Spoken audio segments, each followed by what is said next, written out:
The Minister, Rebecca Pow, is with us just for half an hour, so I won't give a long introduction. We've also got Professor Stephen Holgate. Many of you will be familiar with him, and he's got a knighthood actually for all his works for medical research, in particular on air quality. And Professor Elouise Scotford from University College London, who's a great expert on environmental law. All I'd say in opening is many of us have been talking about the need for the Environment Bill to have legally binding and legally enforceable air quality limits. And there's outdoors in particular, but also with a view towards what the indoor air quality system is. And the reason for that is threefold. One is obviously to protect our public health. I'm sure Stephen will be talking about that. Secondly, to protect our environment, because it's contributing to climate change. And thirdly, to protect our economy. And I say that being from multinational companies and business development, because innovation requires a regulatory framework to build into, so that we can produce machinery or whatever it is, cars and all the rest, if it hits various standards. And if those aren't legally enforceable, it makes it much more difficult to innovate and be world leading in exports. But without further ado, I have a great pleasure to introduce our friend Rebecca Pow, the Minister for Air Quality and the Natural Environment. I think more generally the environment. But Rebecca, over to you. Thank you so much. Thank you so much, Geraint. I'm always pleased, as you know, Geraint, to meet with you and discuss, because I know that you do so much on this issue, and obviously air quality is something that I'm now the Air Quality Minister, but it's something of particular interest because it is so important and it touches on so many people's lives. So thank you very, very much for inviting me, and indeed for the groups, your all-party groups' continued work pushing on this issue. Because obviously we know that air pollution is the single greatest environmental risk to human health, and but that's not to say, of course, it has actually reduced significantly since 2010, but there's still a great deal more that we do need to do, and that's why measures to improve air quality are a key part of the Environment Bill, the first Environment Bill in over 20 years, and it's the biggest piece of legislation to come through, or will shortly be finishing coming through our Parliament in, I think, 2 decades, actually, Geraint. So it's a very significant piece of work, and as you'll be aware, the bill will be back very shortly. I'll touch on that a bit later. But what it does, I'm just going to talk a little bit about some of the things it does. The bill will introduce a duty on government to set a legally binding target on fine particulate matter, demonstrating our commitment to action on the pollutant that has the most significant impact on human health. It will also include a duty to set an additional long-term target for air quality, showing we are committed to driving forward significant long-term improvement. And in August this year, we published a policy paper setting out our proposed approach to the second air quality target required by the bill. And as well as setting a new concentration target for the PM 2.5, which will act as a minimum standard across the country, we're proposing to break new ground and develop an additional target aimed at reducing average population exposure to PM 2.5 across England. And this target would drive continuous improvement across all areas of the country, even in areas that meet the new minimum standard, and ensure action is taken effectively, maximising public health benefits for all citizens. And we're proposing to do something really exciting and innovative in this space. So whilst I hear the calls for us to simply adopt the level in the World Health Organization guidelines and put it into law, the WHO themselves acknowledge the guidelines should inform the setting of our air quality standards and are not ready-made targets for adoption. And in addition, evidence suggests that there is no level of PM 2.5 under which no health impacts, I can see Elouise nodding, under which no health impacts are seen. So it's not, it's basically too simplistic to say that simply adopting WHO guidelines is the solution, particularly when much of the country is below or close to that guideline level already. So we believe, and experts agree, and obviously we've already talked to a great many of them, that our proposed dual target approach to tackling PM 2.5 will be the most effective for reducing exposure to this harmful pollutant and delivering significant public health benefits. Setting targets of this nature is a technically challenging undertaking. For example, we need to consider how and where targets will be measured, and that's why we're working closely with air quality and health experts, including the Air Quality Experts Group and the Committee on the Medical Effects of Air Pollutants to achieve this. And as part of this, we will consider a broad range of evidence, including, of course, the WHO guidelines. And before setting these targets, we will conduct a public consultation, providing an opportunity to hear a range of views on our ambition, evidence and achievability of target proposals. And obviously, many of those on the call I know will be interested in that. Parliament will then also scrutinise the details and level of ambition before the targets are actually set in secondary legislation. So I want to be clear, though, that government is not just sitting about waiting for targets in order to tackle this terrible problem of air pollution. We are actually taking action now, as I'm sure lots of you are already aware, because alongside the legal requirements to set air quality targets, the bill delivers significant positive change, particularly for local authorities. It'll ensure that they have more effective powers and a clear framework for tackling air pollution in their areas. And this includes ensuring responsibility is shared across local government structures with relevant public authorities. This is actually being raised with me by quite a few local authorities. And because, as you know, air just doesn't sit within a boundary, does it? It's like water as well. We share it, it goes everywhere.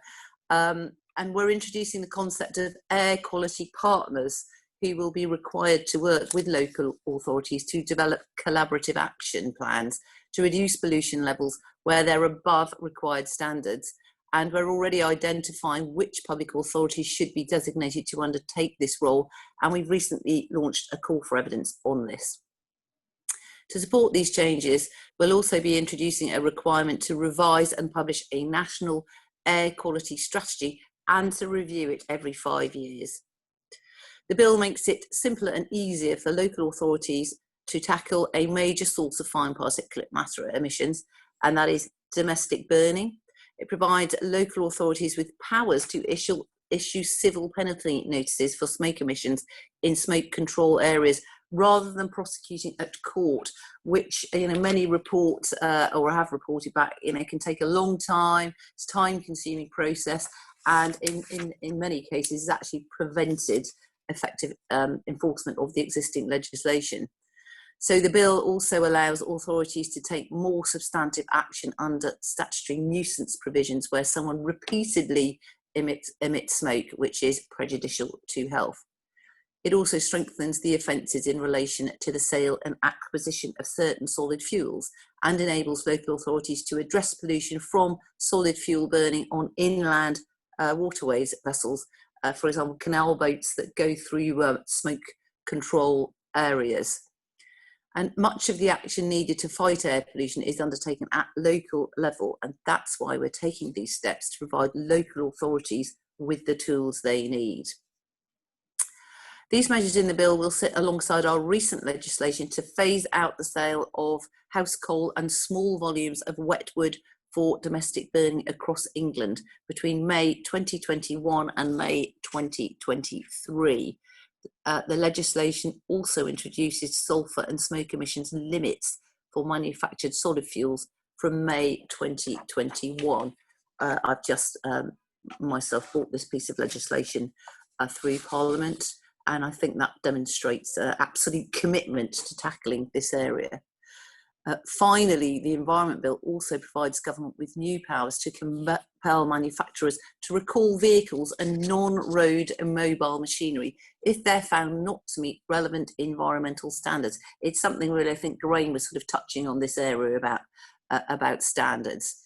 just now, the government will be able to set minimum recall levels for manufacturers and have the option to require the manufacturer to compensate vehicle owners, ensuring that they do not pay for the action of manufacturers. And we will be able to issue civil penalties, to manufacturers in the event of non-compliance. We believe this is essential in ensuring illegally polluting vehicles can be removed from the roads, and it sends an important message to industry that UK consumers have the right to expect legal compliance with products they purchase in good faith. Just on that note, you probably know that I work very closely with my colleague in the Ministry of Transport, Rachel McLean, on all issues where air quality links with transport. So, as I've set out, the air quality measures in the Environment Bill will have a real positive impact on air quality. But it is important to remember that the Environment Bill isn't the only tool that we've got. It's one of a part of a broad range of actions that we're taking to tackle air pollution. As you know, our world-leading clean air strategy sets out comprehensive action required across all parts of government and society to reduce air pollution and the impact to public health. It was commended by the WHO Health Organization as an example for the rest of the world to follow. And I want to assure you we are working hard to deliver the commitments in the strategy which will improve air quality for all. I've already mentioned action we have taken on polluting fuels, and I'd just like to highlight some of our policies which are in development. Firstly, on agriculture, the main source of ammonia emissions. The Clean Air Strategy sets out our commitment to legislate to restrict use of urea fertilisers and require and support farmers to adopt particular techniques such as covering slurry and digestate stores. And alongside this, we will extend environmental permitting to dairy and intensive beef farms by 2025. These actions are important because ammonia is not only harmful in the environment, but also it's a precursor to fine particulate matter. Cleaning up our farms means cleaner air for all of us, even here in central London. Secondly, to further tackle emissions from industrial installations, we are developing a UK approach to best available techniques now that we've left the EU, helping us to deliver continued reductions in industrial emissions. As you can see, improving air quality remains a top priority for the government, and essentially, during these unprecedented times, we will continue to take robust and comprehensive action on this issue.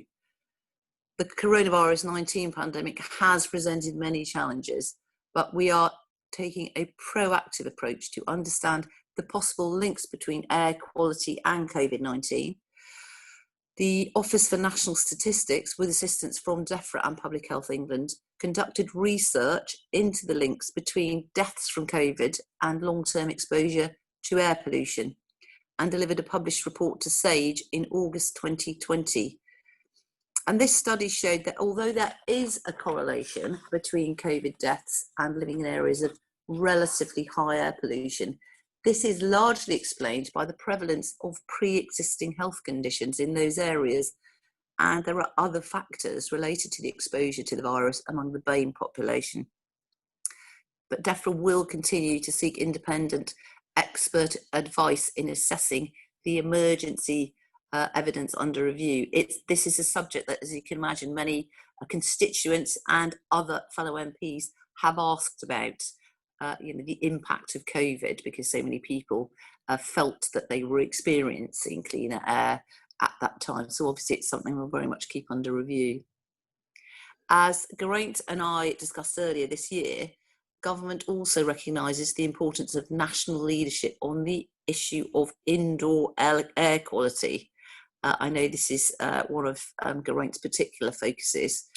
And this is a cross-cutting issue with important health impacts, and we're working across government with the Chief Medical Officer and the Government Chief Scientific Advisor to coordinate further action, as well as with DHSC and Public Health England, who are taking the lead on this area.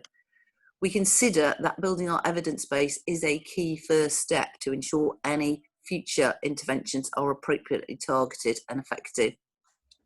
That's why our air quality expert group, in consultation with the committee on the medical effects of air pollutants, will be producing a report on indoor air quality, focusing on fine particulate matter and volatile organic compounds as the pollutants which are most prevalent in indoor environments.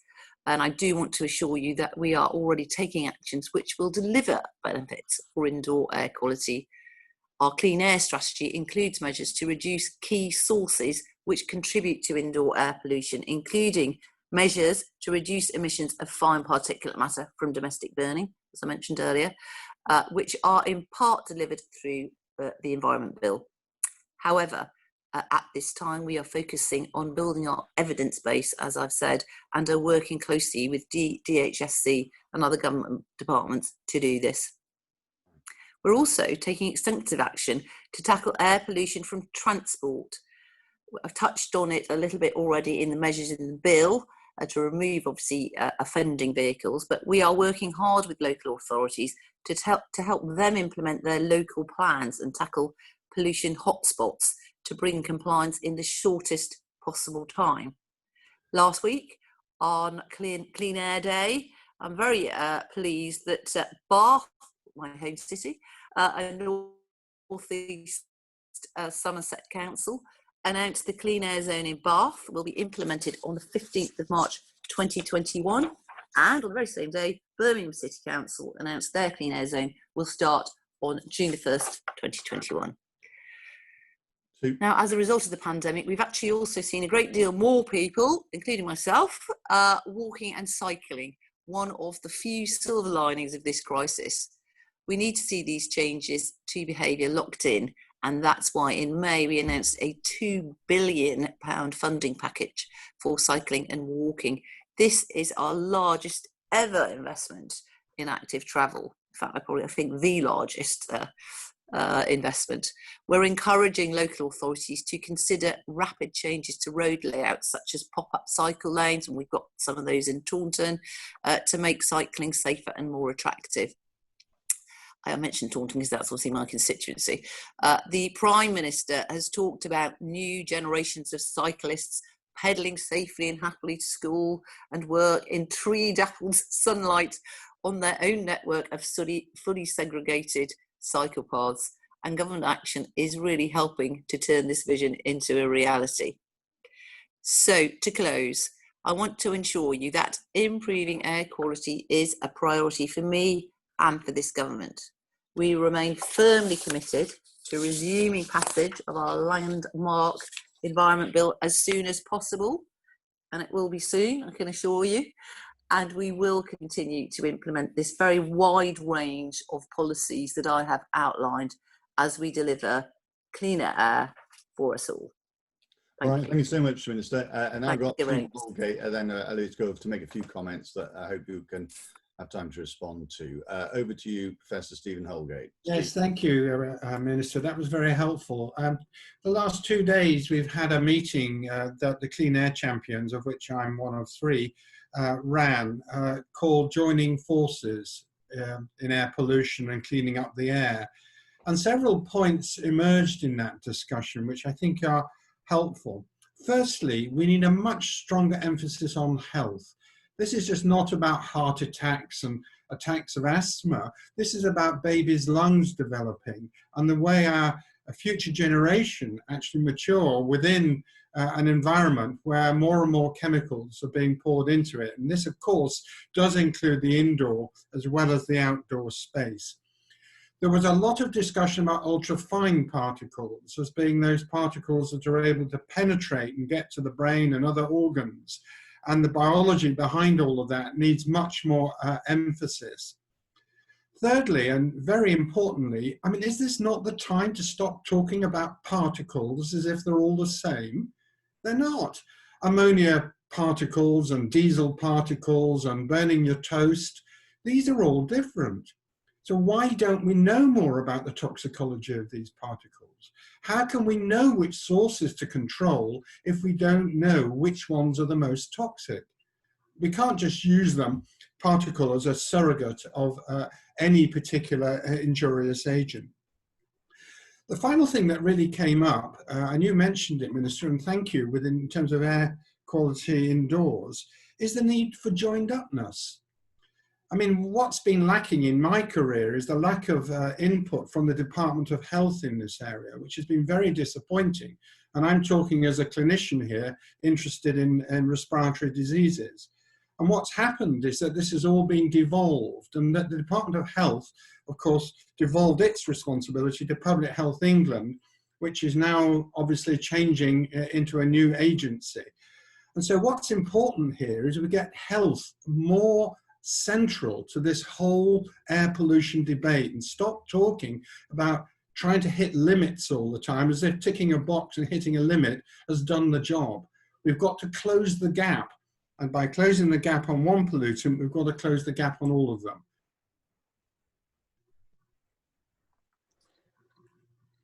I think. Thank you very much, and and over to Elouise. Thank you very much. Sorry, I was on mute. Elouise, thank you. Thanks, great, and thank you, Minister.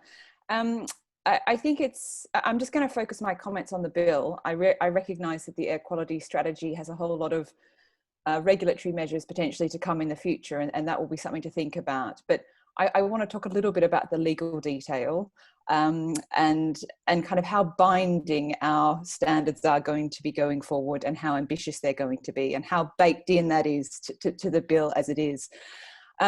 First, on target setting, I think that in a sense the structure of the Environment Bill allows for very ambitious targets to be created, and I think, you know, the environmental target policy paper that came out in August shows that ambition can come through the bill. As a lawyer, I guess and an academic, what I'm concerned about is how embedded is that in the structure, because also the way that the bill is drafted, there is room for compromise, delay, and lowering standards over time. And the government of today might be super ambitious, but the future might have the same vision. Environment improvement plans, I think there are issues. So one big issue that I think is outstanding in the bill is this idea of whether there is an objective that is driving the target setting, and particularly for air quality, that would be around the best level of public health or the highest level of environmental protection is driving the target setting process. And we can even see in the target policy paper that the level of ambition of the targets proposed is yet to be determined. So that is something I think that the bill currently doesn't really have. And it doesn't also have a sense of what happens after the initial target setting process. We know that we are now going to embark on this. What happens when we want to set new targets in the future? The suggestion of the government is that we will do that, but that's not actually required in the bill. And as new WHO guidelines come forward, or other pollutants, or looking at pollutants in a holistic sense, we might think about other targets. Having some certainty about setting new targets, I think in the bill would be helpful. Coming then to, I mean, there's all sorts of issues about potential regression, which we could talk about, but I know I don't have very long. But certainly what we end up with this bill is kind of a twin track process for standards. We have our existing standards, which work in one way, and then we have the new standards that will be set in the bill for air quality that will work in a slightly different way. And I think there's a risk actually that the existing standards we have are more enforceable because they have more stringent obligations on the government to achieve them, and the new targets that are going to be set under the bill are not enforceable in the same way. And you can see this because they potentially have very long time frames, and they don't have to be achieved at the end of those long time frames. If they're not complied with, there's a duty to report and to come up with ways of achieving them as soon as reasonably possible. So it's quite a different set of obligations on the government with the standards coming through in the bill. There's no enforcement for interim targets either. The last thing I wanted to point out, I mean, there's a whole thing about the enforcement machinery of the bill, which we can talk about in discussion, which is not as binding, again, as the kind of the enforcement machinery we've had under the EU structures. And finally, on local air quality governance, which the Minister mentioned, I completely agree that having more structures for coordination built in, the idea of air quality partners is heading in absolutely the right direction. We know that local authorities do not have competence to control all pollution sources, even when we're talking about roadside emissions. So the idea of partners is good. The only criticism probably point out there is that, which in the right direction, the air quality partners don't have as stringent obligations to achieve standards as the local authorities. We can talk about whether that's a good or a bad idea. And actually some measures, I think as Stephen is saying, require national coordination and not local coordination. And I think there's a sense that the direction of the bill is that the local authorities are the front line for achieving air quality standards. And there's ultimately responsible for achieving air quality standards, because there are obligations on ministers to achieve air quality standards, but also there are obligations that are more stringent on local authorities to have plans to secure air quality standards. So where does that legal responsibility ultimately lie? I know that local authorities already feel in the crosshairs for where that legal responsibility is. And actually for many air quality problems, if we think about things more holistically, it's a bigger picture. It requires national coordination. And I think some sense of that being really the overriding legal structure would be helpful. I think I'll leave it there. Great. Yeah, thank you so much, Elouise. Rebecca, are you still with us, and would you like to respond to those points? Yeah, no, I am great, and thank you so much for those really pertinent points. You know, both coming from different directions, but both really important. And Stephen Holgate, you know, you raised the point. We did a recent Clean Air Day event, and it was actually this whole issue of health needing to have much more emphasis on this agenda was very much focused off that round table, and DEFRA is actually working very closely with our own with our health professionals all around. Well, many of you will know our teams, and you will know how closely that we have been working with you ourselves. And of course, we are key to introducing many of the measures that will reduce this air pollution. But I take the point, and indeed do agree that that when we're talking about improving the environment, you know, health has to be a key part of it, because the driver is to improve health by what we do in the environment. So I absolutely take your point, and indeed I'm going to I hope request a meeting with Health Minister Joe Churchill to discuss these issues further, just so that we can. It is very much about messaging, I think, more than anything. And we talked on that call the other day about health professionals themselves understanding the issues of air quality, and I think we can do a lot more in that space. And indeed, we are. We have agreed that that's something we're very keen to help with here in DEFRA, whilst bringing forward all the measures we are working on and joining up across government. I mentioned that I obviously work really closely with the Department of Transport, but we do work with these other departments too, but clearly more of that is obviously really welcomed.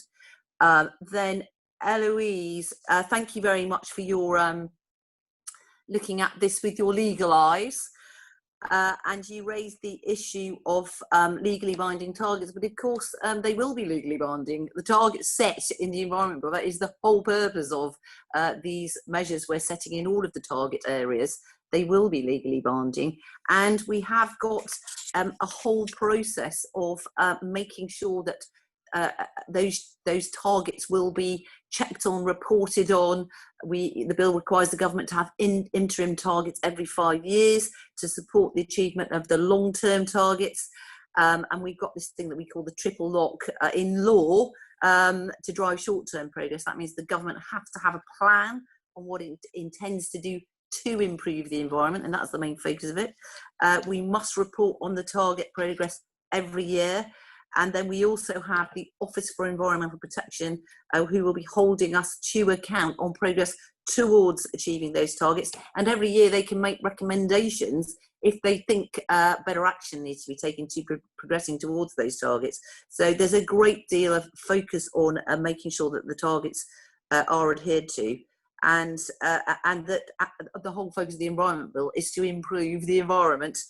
And as you'll know from this conversation, that's in its broad respects, which includes health, you know, the environment that we all live in. So I think, and also there will be the ability, Elouise, as I'm sure you know, to set other targets. and I think you touched on ultrafine particles. So there are so many chemicals and pollutants out there in the atmosphere. As we get more knowledge and more understanding about what we could do and where they come from, we will have the opportunity to set more targets. And just to wind up, because of course the main focus of the bill, but indeed the direction this government is taking, particularly after the coronavirus pandemic, is that we have a green, resilient, fairer recovery, and the environment is a key part of that. So I'll leave it there, Geraint, but thank you very much for your comments, which are always welcome. We welcome everything that you feed into us. One final little question, if I may, Minister, and that's simply that if we just had one single target, I know we've got lots of targets to consider, of PM 2.5 or 1 microgram of 10 micrograms per cubic meter by 2030 as a sort of guiding light and enforceability, instead of waiting until 2022, that would provide a sort of more of a certain for both the health and the economic community to work to. And the worry is that we're going to wait till 2022 to have these targets, and they won't have the legal teeth. So I'm wondering whether you could consider bringing forward the 2022 and at least have this one guiding light, PM 2.5. I appreciate there's lots of other targets you want to look at in your analysis. Would that be something you might consider? Well, clearly we're not going to wait and set all the targets. We're going to set them as we go along. But also I would say to that, Geraint, as you know, and I think as I've highlighted in this speech, there are many other streams of work going on air quality, which are already working, like our clean air zones. There's so much other work going on. The Environment Bill is aligned with that and bringing in some other measures so that we've sort of got a double whammy approach to it. So we listen to what you're saying, Geraint, but as you also know, to bring in that target, and we've had absolute specialists talking to us who came to give us evidence, and there was one particular chap, Ali Lewis, he was genuinely, if you've not spoken to him, he put in perspective just how complicated it is setting this target. It's not a simple tick box thing, and we have to get that right. And everyone that knows about air quality, all of these experts understand that, Geraint, and I'm sure you do, really, but you're just trying to No. Well, can I just thank you so much for coming along? I know the bill, as we know, doesn't come back eventually till January, so I suppose there still is a chance for people to feed in expert thoughts into and hopefully you're open-minded to consider at least other expert witnesses and all the rest of it as we move along. So I know how important you take this, and I would like to thank you sincerely for coming along. You mentioned Rachel McLean, the Transport Minister. She's agreed to come along to a future meeting, and we'll get Rachel along as well. And you've made the point that needs to be joined up. We all agree with that, but we're just wanting to get the Environment Bill as tough as we can to be as so you can be as effective as we want to ensure we all have a safer, more healthy and more prosperous future. So thank you so much for taking the time to come in. Thank you, everyone. Have a good day. All right, thank you so much.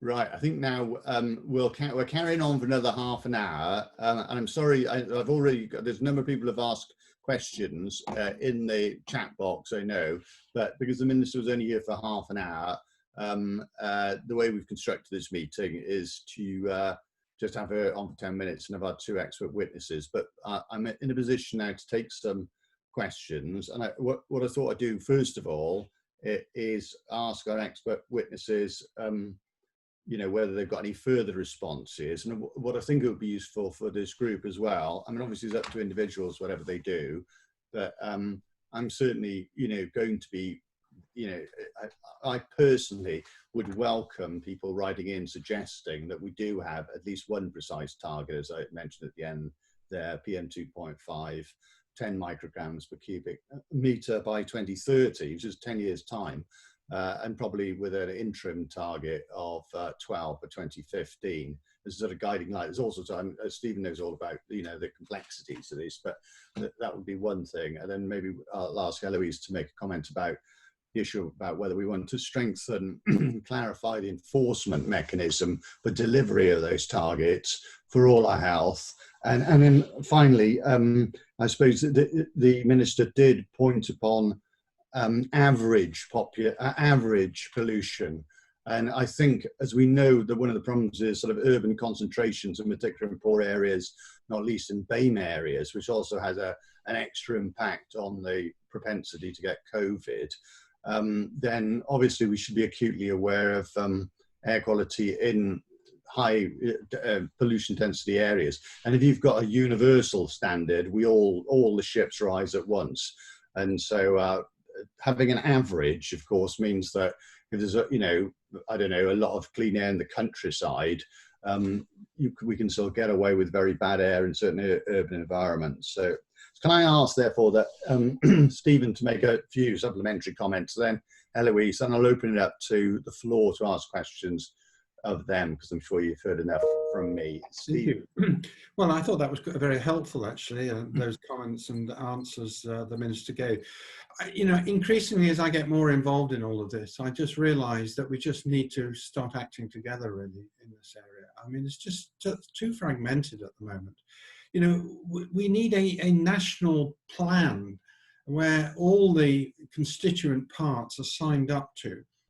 Because we heard during our meeting yesterday and the day before, local authorities are just in a complete mess. There is no way that they're going to be able to take on air pollution. No way, absolutely not. Because they've got no money, their public health has been whittled down to nothing almost, and the government keeps piling on responsibility to them, and they're just not going to be able to deliver. And in the end, of course, they just won't bother. I mean, we've seen 3 clean air zones not happen. Recently, Southampton, Leeds, Coventry, I think, despite the positive comments we heard about Bath. We need a national effort here, and unless there is leadership leading to this national effort, where everybody, health, transport, environment, gets behind it, we're not going to go anywhere with this, because it's going to be hidden in little pockets. And people are going to squeal and squirm and avoid the big, tough decisions that are going to need to be made. So that's my view on all of this right now. And so I'd like that environment bill to be the launch of such a national effort, to join us up both at ministerial level, at local authority level, and across the various public bodies. Well, following on from that, I couldn't agree more with what Stephen has just said. This is a coordination problem. And at the moment, what is happening is a fragmentation of the legal responsibility and a potential for the legal responsibility to be sheeted home to local authorities that do not have the capacity to deal with resolving all air quality problems. But I just wanted to pick up, before we open up for questions, on the Minister's response to my comments on legal bindingness, which is, she's quite right in one sense, that what the bill does is it sets up a process, an ongoing process for reporting, for reviewing, for thinking about new measures. Now, that is not a bad thing. It's good to have an ongoing process that is focused on where we are on air quality. But what is missing is binding obligations of result, which have been so powerful up to this point. Haven't got us ultimately quite where we want to get, but they have legally been very powerful. That's what's driven the Client Earth litigation, for example. And we are losing that whilst we're building in more process for ongoing review and assessment. So, you can say something's legally binding, as the Minister did, because it is sitting in law, but unless it has the legal implications and consequences that are driving home that outcome of result, which is good, clean air for everybody, then you're going to have a route by which governments try, but they don't need to succeed. So I think, there are various points which you can tighten up the enforcement mechanism. One is getting rid of the, reasonable efforts kind of obligation that sits at the back of the targets at the moment. One is to not have judicial review as the standard for ultimately deciding whether governments are doing what they need to do, because that gets around seeing whether they have achieved an outcome of result as well. And there's various other things, but I also think there's a big problem with the fragmentation of the old standards that we have, with stronger enforcement obligations attaching to them, and the new ones, as I mentioned, and also the fragmentation of legal responsibility, which is really being sheeted home to local authorities without seeing really clearly how that sits at the all across government level, as Stephen said. Okay, That's excellent, and there may be room for amendments in the bill. And I know there was one provisionally drafted about requiring reports that were requiring different departments to give an annual appraisal of what they're doing towards contributing towards compulsory enforceable targets, and that would include transport and the like. Now, I've got a very large list of people wanting to ask questions on the chat box. Now, what I'm going to bravely do is I'm going to briefly ask people to ask their questions, and we'll have a long list, then I'll ask our panelists to respond. And I would ask, if I may, for discipline from the floor, because I know a lot of people have a lot of things to say, but can they try and just ask a very brief question or make a very brief point so our panel can contribute? Otherwise, I won't get everybody in. I hope everyone will cooperate. Thank you very much. So I've got, very briefly then, Adam Harrison, first of all. Adam, have you got a question? I'm going to take these in groups. No, my question was more for the Minister, actually. So, but okay, fair enough. And Ashley, did you want to make a point? No. I got Paul Waldeck to everyone. I don't know whether people want to. These are points made in the. I tell you what, I'll turn to someone first who said I'd like to ask a question, which is Andrew Boswell. Thank you very much, Stuart. Yeah, I'm an environmental consultant. I've worked a lot in planning at local levels. So I think just to sort of phrase it as a question, I was really pleased to hear everything everybody's saying about join up, but the planning system hasn't been mentioned. And you've got both local plans and individual applications. The risk of high levels of air pollution being locked into the future through the planning system, and the context of the planning white paper. So I think the question is how, to the panel, is how could we bring the planning system into that join up as well for local authorities and central government? I think it's a bit of a missing link at the moment. Thank you very much. All right, thank you very much. And Rosamond, are you there, Rosamond? I know you are. Have you got a question?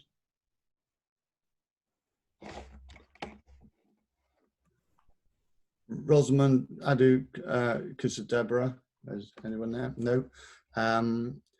Okay. I was saying, sorry. Hello, can you hear me? Oh yeah, there we are. Carry on. I can't see anyone, so I'll just ask my question. Yeah, okay, mainly to Stephen Holgate. What does he think about the idea of a new Clean Air Act, and also the idea of personal monitoring to get citizens involved? Okay, that's an excellent question. Thank you very much for your brevity.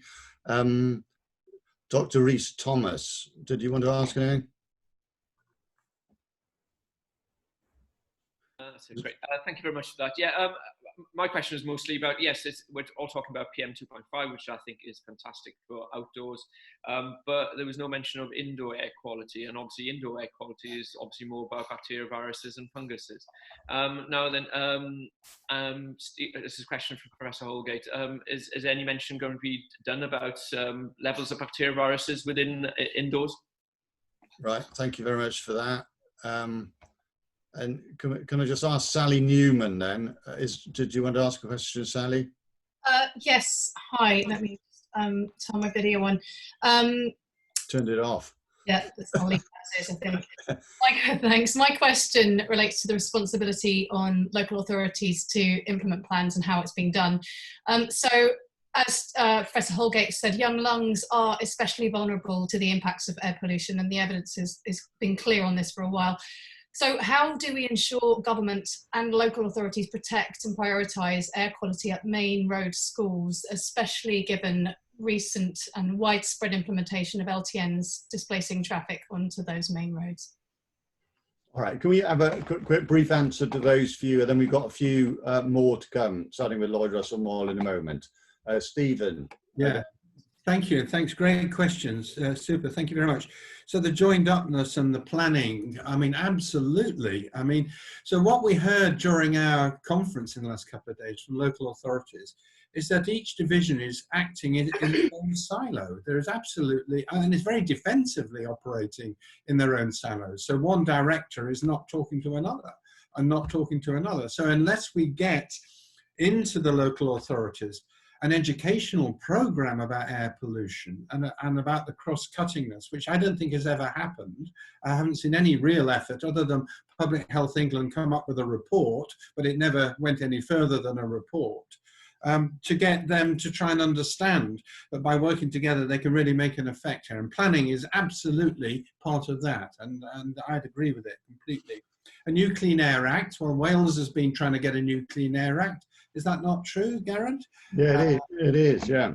Yeah, and so far it hasn't happened. And yes, of course, we need a new Clean Air Act. It would be fantastic. I mean, for me, I mean, talking about particles is fantastic, but it's all about the emissions and lifestyle change at the end of the day. I mean, this is what in 1956 changed air pollution in this country, when people stopped burning coal in their houses. And you know, so we do need a much more root and branch approach to this. And maybe that, Rosamund, could follow on from this environment bill if we could possibly get the government to really keep talking about this. Personal monitoring, absolutely, totally. More than that, we need to empower local government and schools to be able to know what's going on in their local authorities, and therefore we need the which best buy for these monitors, which everybody keeps saying from the air quality side are all useless, and everybody keeps saying on the sort of health side, why haven't we got them? I mean, surely in this time when we're sending people to Mars, we can come up with a £200 monitor, which we can actually reasonably rely on. So I don't know what the excuses are for not having it, other than saying it's in the too difficult box. And I personally don't believe that is the case. And we only need monitors that measure 1 or 2 index pollutants. We don't need everything measured. So I think that's important. I think Dr. Rhys-Thomas's comment about indoor air, absolutely. I mean, and Nikki's on the call as well today, and the biological pollutants in our Royal College of Paediatrics report were really important. I mean, they were driving as much of the childhood disease of allergy and respiratory illness as anything else, but I do not think that is built into this environment bill. So moisture in the air and heat in the air and the interaction of those two physical things with the chemicals in the air are going to be very important going forward. And I think the new Wave 2 research program for the Strategic Priorities Fund on Clean Air will help with that. And as for Sally Newsom's comments about young lungs, I mean, we need to really get to the local authorities to talk to them of the importance of their children in their community going to school and living in schools, and the educational system. And you notice the educational minister wasn't involved in any of this discussion, which is interesting. The educational system engaging now properly with trying to get information in a palatable form down to the community and to parents and children so that things can happen. Thank you. Elouise. Thanks. Thanks, Grant. I will just respond to Andrew and Sally's questions, because I think they are things I have something to say about. On the planning system, I mean, that was an oversight not to have mentioned that before now, so I completely agree. I mean, I think that the key to solving many of our air pollution problems is planning, to figure out, you know, how people are moving, where they're moving, why they're moving, and so on, and how buildings operate and what they're like.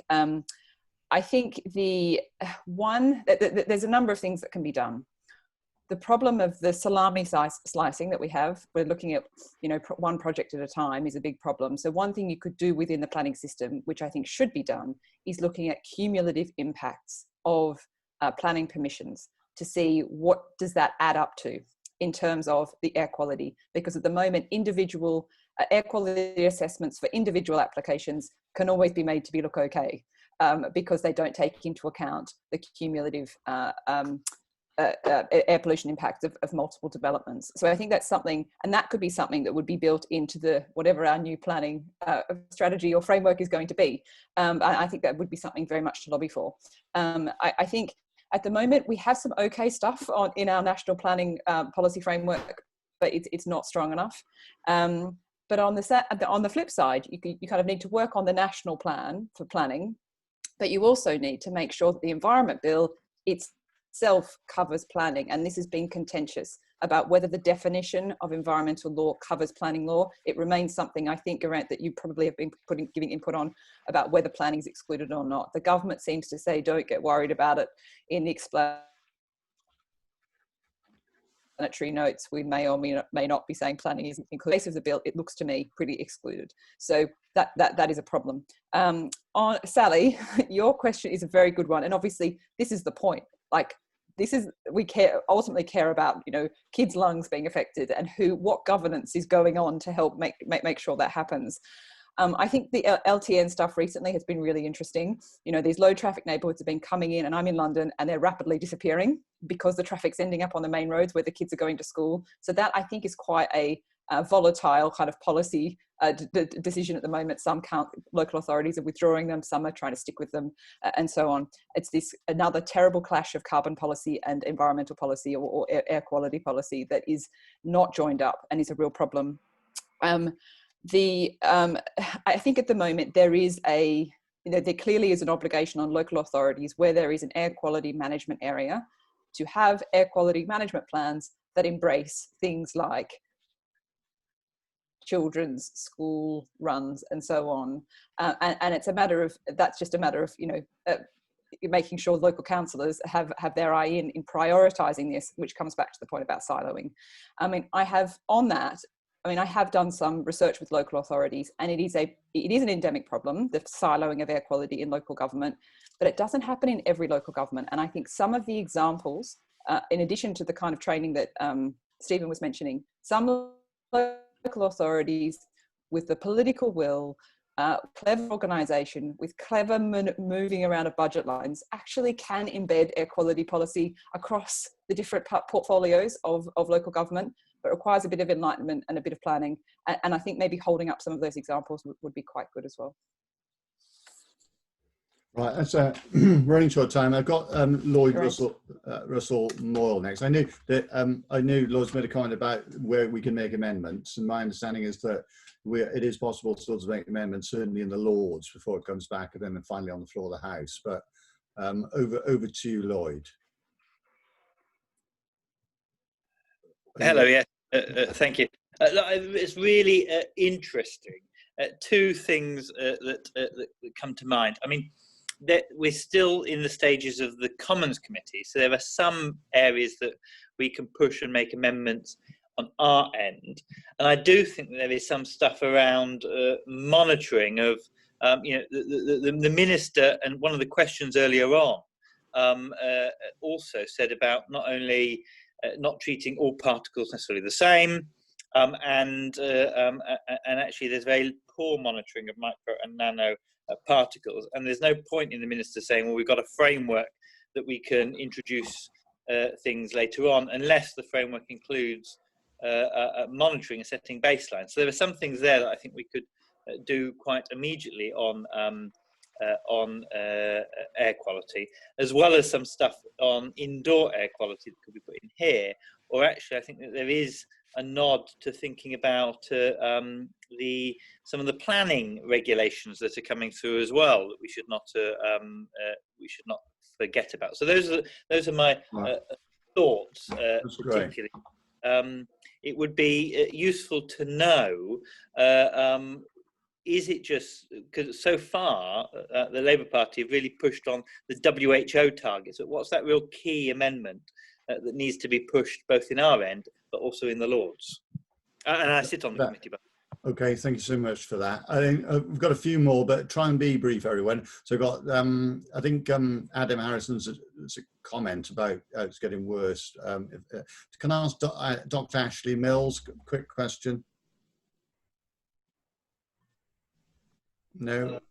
Yeah. I suppose my general concerns are you've got these thresholds which are not related anymore to health. We know that the health effects occur well below any of the thresholds, yet they are used as the primary determinants of land use decisions. And also what goes into these land use decisions are models based on diffusion tubes, which are indicative measurements, typically projected far into the future. So I don't think any of it sort of adds up really, and isn't really focused on health. There's no real look at health. The health impact assessment is separate from the air quality impact assessment. Why are they two separate things? And I think there's too much to say in this short minute. No, I'm sorry. Yeah. Is there a comment from Scott Lowe? No. No, thanks. That question about the planning system has already been answered, so thank you. Okay, and Kay Simmons. Did you want to say that refrigeration? Yes, given that transport refrigeration is so proportionally damaging and a high emitter, about 80% of the emissions from a refrigerated lorry come from the refrigerator. And given that that's roughly equivalent to somewhere between 80 and 120 cars, isn't that something that the government could regulate for explicitly, like happens in California from 2024, given there are zero emissions alternatives?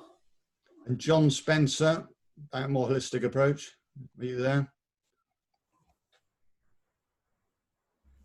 No, John Spencer doesn't seem to be with us. He mentions ships, boats, trains. Are you there?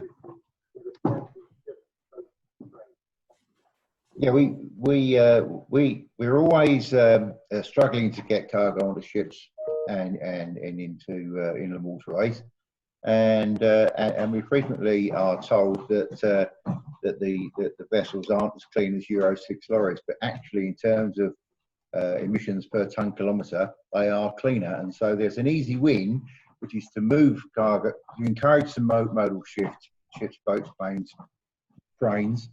Not planes, but trains, and that easy win should be followed up by encouraging emissions improvements in those modes of transport. And I just wanted to make the point really, when the point was made that it's all about emissions. It isn't necessarily all about emissions. It's about how much work that you can get done for a given amount of emissions, because if we just concentrate too much on emissions, what you wind up doing, you'll end up freezing out some of the modes of transport that aren't necessarily cleanest in terms of the content of the exhausts, but do deliver lower emissions for a given amount of work. And that was the point that I wanted to make. Right, okay, thanks. I think we're running short of time now. I'm going to ask for some final remarks from the speakers. I mean, I think one of the points that's been made clearly is we do need a much more holistic approach. And if this is just a death for a bill and it doesn't want to step on the toes of other people, in particular transport and industry, and including, as we just heard, shipping and other modes, and also planning, and as Elouise has just said, you know, why are we going where we're going? Could we plan our economy in a different way? And then that leads us into an issue about the carbon impact of import, exports and trade, and whether, you know, the fact that we've exported manufacturing and now we consume it all and blame China for producing it all. I mean, there are bigger questions around that as well. But coming back to earth, as it were, would you like to make some final remarks, Stephen and Elouise, about where we need to tighten up the Environment Bill, particularly? Stephen. Yeah, well, I'd like the wording to reflect a stronger health focus, to be honest. I think the comments I've just been listening to are all around sort of skirting around the health issues, but actually not really focusing the energy around improving human health. And this, of course, reflects the kind of tick box on the inequalities agenda, but doesn't really deal with how we're going to kind of make the pollutant issues, clean up the pollutant issues around the parts of the built environment where there is this terrible problem with air pollution. So that's my first point. The second, you know, I think we need champions in this area. I mean, I am one, of course, a national champion. We need local champions. We need people willing to get up and go out and say things, because that's the way the Clean Air Act in 1956 eventually came in, after 4 years of delay, because people got out there and started speaking about it in their local environments with their local MPs and to their local you know, authorities. And unless we can energize the community in a way that's going to be, I think, you know, around a national plan, which I keep, you know, referring to, I think we will be seeing attempts to sort of hibernate some of these things into little pockets, so they just rest quietly there until the next thing comes along. So I think we need a joined up national plan with a real sense of community spirit to want to actually create the changes that are needed. I would love my health colleagues, my medical colleagues, my GP, my hospital specialists, my commissioners at the hospitals to get really behind this and to act as real leaders, to actually walk the talk and actually demonstrate that through zero, whatever they call it, zero carbon, whatever that Simon Stevens has now created, they are going to help set up this national conversation. Excellent. And Elouise? So what should change in the bill? I mean, I've mentioned a few things, but just, I guess, 3 headlines. I think picking up on Stephen's point about health being at the heart of it, I think there is a clear scope for a high level of health objective driving the whole bill, and particularly driving the provisions on air quality.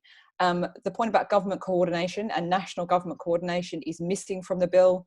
Client Earth have some good suggestions on this. I think a duty across government to contribute to planning and to contribute to achieving air quality outcomes. Those duties could be in the bill. They're controversial, but I think they're worth arguing for, and because they're the only way to solve the problem, and that would then bring in transport and planning and so on.